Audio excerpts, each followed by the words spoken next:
Muzukuru wangu tine group ratinaro, group rinoona nezve intercession kunamata chaivo chaivo wazukuru. Channel inoika Saint TV family channel. We believe in prayer anditi tinobelieve mukunamata anditi kuna Mwari. Also tinobelieve in the works of love anosanganisira giving anditi.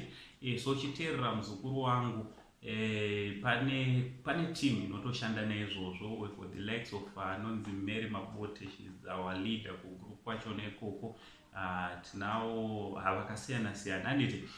So chiteerera muzukuru, kana une zvauri kuda kuti unge uri unobatsirawo nazvo, zvaunoda kuti zvinge zvinoendawo, because vane program yeDecember vange vari vanoendesa zvinhu kuma children's home, vange vari vanoendesa ku old people's homes, zvichingodaro kana mujairo zvichiri kungava kupi kwamune matenderana semhuri.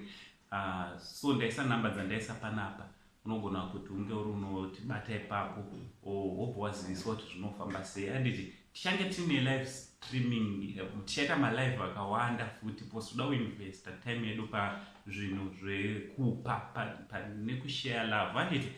So tichaita malive stream achatanga this weekend. Chingoigara uri unotarisa pachannel uchaziviswa anditi. So mufariro wangu kugamuchirai zvakare pazuva ranhasi pachannel yenyu, channel yamunofarira pamune muna the only Zimbabwean uncle. Hakuna umwe sekuru, ndindega sekuru hanzvadzi yamai venyu anditi. Ndingava ndiri chidiki zvangu but handini chekupedzisira kamba mamai vako muzukuru. So subscribe wobva waisa notification bell kuti pega patino upload a video you will be notified anditi. So chiteererai vazukuru. Maswera sei kwamuri, right? Mumasitedza social media pabasa manje patinoswera chiona kuti nyaya dzacho dziri kufamba sei. Dhumadhuma na Madam Boss, right? Madam Boss ndakamboya nenyaya yavo ndichikuradzai kuti Madam Boss vanga vachiitawo Mbuya Nehanda statue challenge anditi. Vakatorwa mafoto vakaita Skit kavo pazvinoratidza kuti vamwe havana kufara nazvo. Mamwe mafans avo nevamwewo people in general, Zimbabweans in general, havana kufara nazvo.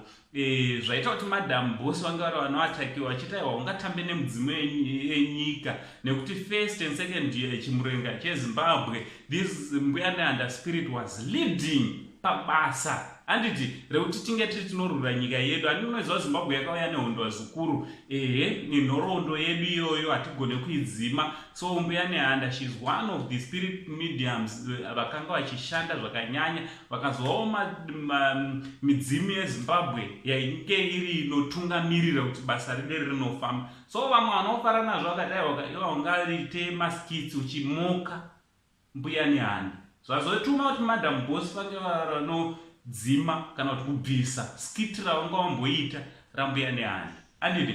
So zviri kuita mixed feelings mastreets esocial media. Vamwe vari kuti hatina basa nazvo zvaMbuya Nehanda izvi, vamwe vari kuti aiwaka ndo pane nhoroondo yedu. Ngatirarira nomakomenti kuti munofungei nezvikurwisana kuita vanhu mastreets esocial media. Na Uncle Sam, the only Zimbabwean uncle, pari zvinotipa tatichi much love.